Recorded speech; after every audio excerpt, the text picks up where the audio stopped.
যিসকল ব্যক্তিৰ এনেকুৱা শ্ব' হ'ব তেনেহ'লে কিন্তু আপোনাৰ মাষ্ট বি এইটো আপডেট কৰিবই লাগিব, অন্যথা কিন্তু আপোনাৰ অৰুণোদয় আঁচনিৰ পৰা বঞ্চিত হ'ব তথা আপোনাৰ যিটো আধাৰ কাৰ্ড আছে সেইটো ইনভেলিড হৈ যাব পাৰে। নমস্কাৰ বন্ধু বান্ধৱীসকল, আপোনালোকক স্বাগতম জনাইছো আমাৰ এই ইউটিউব চেনেললৈ। বন্ধু বান্ধৱীসকল, আপুনি যদি এজন অৰুণোদয়ৰ হিতাধিকাৰী হয় তেনেহ'লে এই ভিডিঅ'টো আপোনাৰ কাৰণে অত্যন্ত গুৰুত্বপূৰ্ণ, কিয়নো বৰ্তমান সময়ত কিন্তু অৰুণোদয় হিতাধিকাৰীসকলে আধাৰ কাৰ্ডখন আপডেট কৰি ল'ব লাগিব আৰু কোনসকল ব্যক্তি আধাৰ কাৰ্ডখন আপডেট নকৰিলেও হৈ যাব সবিশেষ জনাম এইটো ভিডিঅ'ৰ জৰিয়তে। তাৰ আগতে সৰু এটা ৰিকুৱেষ্ট, যদি আমাৰ ইউটিউব চেনেললৈ প্ৰথমবাৰৰ কাৰণে ভিজিট কৰিছে প্লিজ চেনেলটো সাবস্ক্ৰাইব কৰি বেল আইকনটো বজাই দিব আৰু ভিডিঅ'টোত এটা লাইক কৰি দিব। এতিয়া প্ৰথমতে কৈ আছো যে কোনসকল ব্যক্তি এই আধাৰ কাৰ্ডখন আপডেট কৰিবই লাগিব, অন্যথা কিন্তু আপুনি এই অৰুণোদয় আঁচনি যিটো লাভ কৰি আছে তাৰ পৰা বঞ্চিত হ'ব, অৰ্থাৎ আপোনাৰ অৰুণোদয় আঁচনিৰ যিটো লিষ্ট আছে তাৰ পৰা নামটো কিন্তু কৰ্তন কৰা হ'ব আৰু এই 3000 টকা যিটো আপুনি মাহেলী পাই আছে সেইটো কিন্তু আপোনাৰ বন্ধ হৈ যাব। আৰু কোনসকল ব্যক্তি এই আধাৰ কাৰ্ডখন আপডেট নকৰাকৈয়ে কিন্তু আপুনি লাভ কৰিব, কিছুমানৰ আধাৰ কাৰ্ড এনেকুৱা আছে যে তেওঁলোকে কিন্তু আধাৰ কাৰ্ডখন আপডেট নকৰাকৈয়ে এই মাহেলী যিটো 3000 টকা অৰুণোদয় আঁচনিৰ টকা লাভ কৰিছে সেইটো পাইয়ে থাকিব। মই ভিডিঅ'ৰ শেষত জনাই দি আছো কোনসকল ব্যক্তিয়ে এই আধাৰ কাৰ্ডখন আপডেট নকৰিলেই তেওঁলোকে পাই যাব এই অৰুণোদয় আঁচনিৰ টকাটো। আৰু প্ৰথমতে কৈ আছো কোনসকল ব্যক্তিৰ এই আধাৰ কাৰ্ডখন আপডেট কৰিব লাগিব। সাপোজ আপুনি এটা গাঁৱত বসবাস কৰিছিল স্থায়ীভাৱে আৰু সেই গাঁৱৰ এড্ৰেছ দি কিনে কিন্তু আপুনি আধাৰ কাৰ্ডখন বনাইছিল আৰু বৰ্তমান সময়ত সেই গাঁওখনৰ পৰা আন এখন বেলেগ গাঁৱত যাই কিনে কিন্তু আপুনি বসবাস কৰা আৰম্ভ কৰিছে, তেনে ক্ষেত্ৰত কিন্তু আপোনাৰ এই আধাৰ কাৰ্ডখন আপডেট কৰাটো জৰুৰী, আপোনাৰ কৰিবই লাগিব, অন্যথা কিন্তু আপুনি বিপদৰ সন্মুখীন হ'ব পাৰে। আৰু এই মাহৰ ভিতৰতে অৰ্থাৎ এই মে মাহৰ ভিতৰতে কিন্তু আপুনি এই কামটো সম্পূৰ্ণ কৰিব লাগিব আৰু সম্পূৰ্ণ বিনামূলীয়াকৈ কিন্তু এই মে মাহৰ ভিতৰতে কিন্তু আপুনি সম্পূৰ্ণ কৰিব পাৰিব। কিন্তু যদি আকৌ আপুনি এই মাহটো উকলি যোৱাৰ পিছত নেক্সট মাহত আৰম্ভ কৰিব খুজিছে তেনেহ'লে কিন্তু আপুনি কিবা এটা ফাইন দিব লাগিব। দ্বিতীয়তে কোনসকল ব্যক্তিয়ে এই আধাৰ কাৰ্ডখন আপডেট কৰিব লাগিব, যেতিয়া আপুনি এই আধাৰ কাৰ্ডখন বনাইছিল তেতিয়া নিশ্চয় এটা মোবাইল নাম্বাৰ দিছিলে আৰু সেই মোবাইল নাম্বাৰটো বৰ্তমান সময়ত সাপোজ আপোনাৰ সেই মোবাইলটো নাই বা সেই সিম কাৰ্ডখন হেৰাই গৈছে বা সেই সিমটো ব্লক হৈ গৈছে বা সেই নম্বৰটো বৰ্তমান সময়ত আপুনি ইউজ নকৰে, তেনে ক্ষেত্ৰত কিন্তু আপোনাৰ এই আধাৰ কাৰ্ডখন আপডেট কৰাটো অতিকৈ জৰুৰী, কিয়নো বৰ্তমান সময়ত কিন্তু যিকোনো ক্ষেত্ৰতে আপোনাৰ আধাৰ কাৰ্ডখন প্ৰয়োজনীয় নথি পত্ৰ হিচাপে গণ্য কৰা হয় আৰু যিকোনো ক্ষেত্ৰতে আপুনি কিবা অনলাইন কৰিলে বা কোনো এঠাইত কিবা কাগজ পত্ৰৰ খেলি মেলি লাগিলে কিন্তু আপোনাৰ এই আধাৰ কাৰ্ডৰ নম্বৰত যিটো আছে সেইটোত OTP যায় আৰু সেই OTPটো যেতিয়া আপুনি বেলেগৰ পৰা সাপোজ আপুনি সেই নম্বৰটো বৰ্তমান সময়ত ইউজ নকৰিয়ে বেলেগ মানুহক এইটো প্ৰভাইড কৰিছে আৰু সেই নম্বৰটো বৰ্তমান সময়ত বেলেগে ইউজ কৰি আছে, তেনেহ'লে আপোনাৰ আধাৰ কাৰ্ডত যেহেতু সেই নম্বৰটো আছে, আপুনি এটা সাপোজ এতিয়া আপোনাৰ OTP লাগিব আৰু সেই OTPটো যেতিয়া আপুনি বেলেগৰ পৰা ফোন কৰি কিনে আপুনি সেই OTPটো বিচাৰিব, কিছুমানে আছে সেই OTPটো নিদিয়ে আৰু সেইটো নিদিয়াটোৱে বেষ্ট, কাৰণ যিকোনো বস্তু এনে এজনক শ্বেয়াৰ কৰাৰ পৰা বিৰত থাকিব লাগে। OTPটো এটা গুৰুত্বপূৰ্ণ, এইটো এটা পাছৱৰ্ড, সেইটো দিব নালাগে।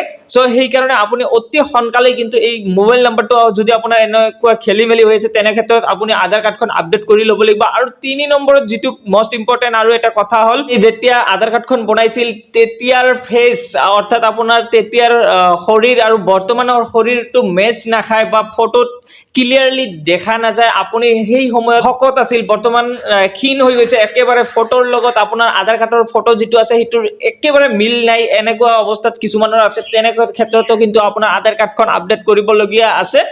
আপুনি এইখিনি তিনিটা ক্ষেত্ৰত কিন্তু আপোনাৰ আধাৰ কাৰ্ডখন আপডেট কৰিবই লাগিব, অন্যথা কিন্তু আপুনি এই অৰুণোদয় আঁচনিৰ পৰা বঞ্চিত হোৱাৰ চান্স খুবেই আছে, কাৰণ বৰ্তমান সময়ত কিন্তু এই আধাৰ কাৰ্ডখন অতি গুৰুত্বপূৰ্ণ এটা নথি পত্ৰ হিচাপে ব্যৱহাৰ কৰা হয়। আৰু যিখন আধাৰ কাৰ্ড আপোনাৰ আপডেট কৰিব লাগিব, এনি কোনো ব্যক্তিয়ে কিন্তু এইটো চেক কৰি জানিব লাগিব যে আপোনাৰ আধাৰ কাৰ্ডখন আপডেট আহিছে নেকি, আপুনি কেনেকৈ চেক কৰিব, মই সেই বিষয়টো বৰ্তমান সময়ত দেখুৱাই দি আছো। আপুনি কিন্তু আপোনাৰ হাতত থকা মোবাইল ফোনটোৰ সহায়তে এইটো কাম কৰিব পাৰিব। সো মই সেইখিনি দেখুৱাই দি আছো, আপুনি ভিডিঅ'টো সম্পূৰ্ণ শেষলৈকে চাই থাকিব। তাৰ কাৰণে আপুনি আপোনাৰ মোবাইল ফোনৰ যিকোনো এটা ব্ৰাউজাৰ ওপেন কৰি ল'ব, ওপেন কৰাৰ পিছতে সাৰ্চ বাৰত সাৰ্চ কৰি দিব UIDAI বুলি। সাৰ্চ কৰাৰ লগে লগে প্ৰথমতে যিটো সাইট খোল খাব UIDAI, তাত ক্লিক কৰি দিব। ক্লিক কৰাৰ লগে লগে এনেকৈ পেজটো শ্ব' হ'ব আৰু ৰাইট সাইডত ওপৰত দেখিব পাৰিব 3 ডট আছে, তাত ক্লিক কৰি আপুনি ডেস্কটপ সাইটটো অন কৰি দিব। ডেস্কটপ সাইটটো অন কৰাৰ পিছতে অকণমান স্ক্ৰল ডাউন কৰি ইয়াতে দেখিব পাৰিছে সিলেক্ট ইউৰ লেংগুৱেজ, আপুনি যিকোনো এটা ইয়াৰ পৰা সিলেক্ট কৰি দিব। মই ইংলিছটো সিলেক্ট কৰি দিছো। সিলেক্ট কৰাৰ পিছতে এনেকৈ পেজটো শ্ব' হ'ব আৰু অকণমান স্ক্ৰল ডাউন কৰিব। ডাউন কৰাৰ পিছতে ইয়াতে দেখিব পাৰিব আপডেট আধাৰ, তাত ক্লিক কৰি দিব। আপডেট আধাৰত ক্লিক কৰাৰ লগে লগে ইয়াতে এনেকৈ শ্ব' হ'ব, তাৰ পিছতে অকণমান স্ক্ৰল ডাউন কৰিব। ডাউন কৰাৰ পিছতে ইয়াতে দেখিব পাৰিব ডকুমেণ্ট আপডেট বুলি আছে, ইয়াতে আপুনি ক্লিক কৰি দিব। ক্লিক কৰাৰ পিছতে ইয়াতে মই যেটো অলপ আগতে এটা কৰলো বৰ্তমান সময়ত কিন্তু ফ্ৰীলি টোটালি ফ্ৰীলি আপুনি এই আপডেট প্ৰক্ৰিয়াটো সমাপ্ত কৰিব পাৰিব। এটো দেখিব পাৰিছে 14/6/2026 তাৰিখৰ ভিতৰত কিন্তু আপুনি এই যেটো আধাৰ কাৰ্ড আপডেট প্ৰক্ৰিয়া আছে হেতু সমাপ্ত কৰিব পাৰিব সম্পূৰ্ণ ফ্ৰীতে। আৰু যেতিয়া আপুনি এই ডেটটো উকলি যোৱাৰ পিছতে কিবা এটা ফাইন লগাই দিব তেতিয়া কিন্তু আপুনি আপডেট কৰাৰ সময়ত কিবা এটা ফাইন দিব লাগিব, কিবা এটা মাসুল তেওঁলোকক পে কৰিব লাগিব, তেতিয়াহে এইটো আপুনি আপডেট প্ৰক্ৰিয়াটো সমাপ্ত কৰিব পাৰিব। তাৰ পিছতে ইয়াতে দেখিব পাৰিব তলত ক্লিক টু সাবমিট, তাত ক্লিক কৰি দিব। তাৰ পিছতে আন এটা পেজ খুলি খাব আৰু পোনপ্ৰথমতে আপোনাৰ আধাৰ কাৰ্ড নম্বৰটো আপুনি ইয়াতে বহুৱাই দিব। আৰু বৰ্তমান সময়ত কিন্তু মই যেটো চেক কৰি দেখুৱাই দি আছো যে আপোনাৰ আধাৰ কাৰ্ডখনত আপডেট আহিছে নে নাই, কেনেকৈ চেক কৰিব সেই বিষয়টো মই আলোচনা কৰি আছো। সব ভিডিওটো সম্পূৰ্ণ শেষলৈকে চাই থাকিব। ইয়াতে পোনপ্ৰথমতে আপোনাৰ আধাৰ কাৰ্ড নম্বৰটো বহুৱাই দিব। আধাৰ কাৰ্ড নম্বৰটো বহুৱাৰ পিছতে তলত দেখিব পাৰিব এটা ক্যাপচা কোড আছে আৰু সেই ক্যাপচা কোডটো আপুনি এইটো বাক্সত ফিল কৰি দিব। ক্যাপচাটো বহুৱাৰ পিছতে তলত দেখিব পাৰিব লগইন উইথ ওটিপি, তাত ক্লিক কৰি দিব। লগইন উইথ ওটিপিত ক্লিক কৰাৰ লগে লগে আপোনাৰ মোবাইলত এটা ওটিপি যাব আৰু এই ওটিপিটো আপুনি এইটো বাক্সত ফিল কৰি দিব। তাৰ পিছতে তলত দেখিব পাৰিব লগইন, তাত ক্লিক কৰি দিব। তাৰ পিছতে অকনমান স্ক্ৰল ডাউন কৰিব। ডাউন কৰাৰ পিছতে ইয়াতে দেখিব পাৰিব ডকুমেন্ট আপডেট, তাত ক্লিক কৰি দিব। ডকুমেন্ট আপডেটত ক্লিক কৰাৰ লগে লগে ইয়াতে এনেকৈ শো হ'ব objective of document update service. এইটো দেখিব পাৰিছে এনেকুৱা যদি আপোনাৰ শো হয় তেনেহলে কিন্তু আপুনি জানি ল'ব বা বুজি ল'ব যে আপোনাৰ আধাৰ কাৰ্ডখনত আপডেট কৰিবলগীয়া কোনো প্ৰয়োজন নাই। বৰ্তমান সময়ত কিন্তু কোনো আপডেট আহা নাই।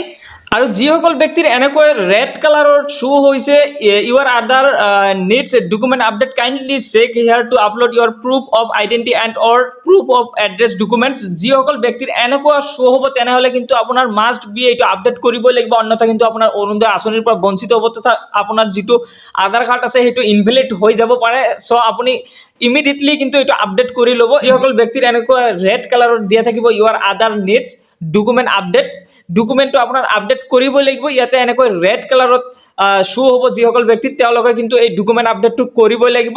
আৰু যিসকল ব্যক্তিৰ এনেকুৱা শো হ'ব তেনেহলে কিন্তু আপোনাৰ একো কৰিব নালাগে। মোৰটো এনেকুৱা শো হৈছে। আৰু যদি আপোনাৰ এই ডকুমেন্ট আপডেটটো কৰিব বিচাৰিছে তেনেহলে এই নেক্সটত ক্লিক কৰি দিব। নেক্সটত ক্লিক কৰাৰ লগে লগে কিন্তু আপোনাৰ যেটো পাৰ্সোনালি ডিটেইলছ আছে ডেমোগ্ৰাফিক ডিটেইলছ আছে হেতু আপুনি ইয়াতে শো হ'ব। তাৰ পিছতে ইয়াতে দেখিব পাৰিব তলত এটা বক্স আছে I verified that the above details are correct. এইটো টিক মাৰ্ক লগাই দি কিনে আপুনি নেক্সটত ক্লিক কৰি দিব। নেক্সটত ক্লিক কৰাৰ লগে লগে ইয়াতে আপোনাৰ ডকুমেন্ট বিলাক আপলোডিং যিবিলাক ডকুমেন্ট দিব সেইবিলাকৰ সাইজ ইয়াতে স্পষ্টভাৱে উল্লেখ কৰা আছে। Document size should be less than 2 MB।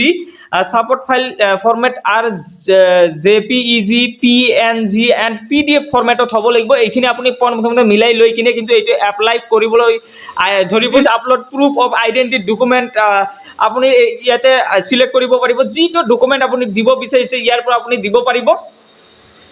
ইয়াতে বহুকেইটা ডকুমেন্টৰ নাম উল্লেখ আছে যিটো আপোনাৰ মজবুত আছে, যিটো সঠিক আৰু শুদ্ধকৈ আছে সেইটো আপুনি ইয়াৰ পৰা সিলেক্ট কৰি দিব। সিলেক্ট কৰাৰ পিছতে এইটো আপুনি পিডিএফ আকাৰত বনাই কিনে কিন্তু এইটো আপলোড কৰি দিব। আপুনি আপোনাৰ ফুল ভিডিওৰ সহায়ত লাগে যে কেনেকৈ আপডেট কৰিব লাগে তেনেহলে কমেন্ট বক্সত জনাব। মই আন এটা ভিডিওৰ সহায়ত দেখুৱাই দিম যে কেনেকৈ আপুনি আপোনাৰ হাতত থকা মোবাইল ফোনটোৰ সহায়তে অতি সহজতে আধাৰ কাৰ্ডখন আপডেট কৰি ল'ব পাৰিব।